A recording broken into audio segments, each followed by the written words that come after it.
তো বন্ধুরা দেখুন, ছাদ থেকে পড়ে যাওয়ার পরে আমাদের 15 দিনের চেষ্টায় কিন্তু অনেকটা 90% ভালো আছে। আমি আজকে ছেড়ে দিচ্ছি ওকে। আজকে হচ্ছে 29 তারিখ ওকে ছেড়ে দিচ্ছি। দেখুন কি কন্ডিশনে আছে, একেবারে শুয়ে পড়েছিল। আপনারা দেখুন, এই পিকচারটা দেখুন, বুঝতে পারবেন।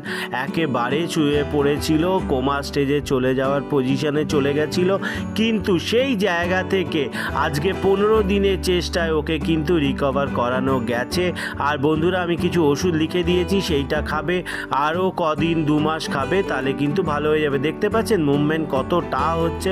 আমি ইঞ্জেকশন করছি, ও কিন্তু ফিল করছে পুরোপুরি।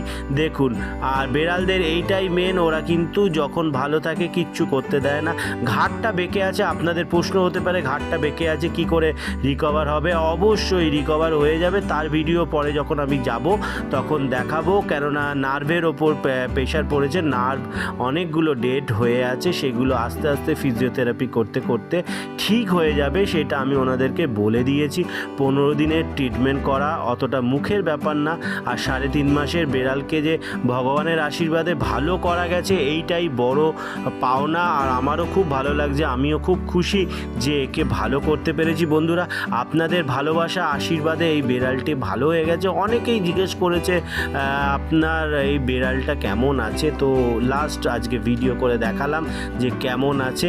আপনাদের বলবো বন্ধুরা, এইভাবে আপনারা পাশে থাকবেন, তাহলে অনেক খারাপ পজিশান থেকে ভালো পজিশানে আসতে পারে। তাই জন্য বলবো সাবস্ক্রাইব করে নিন। এরকম ভিডিও রেগুলার দেখতে চাইলে অবশ্যই সাপোর্ট করুন আর পাশে থাকবেন এই ভালো কাজে, নেক কাজের।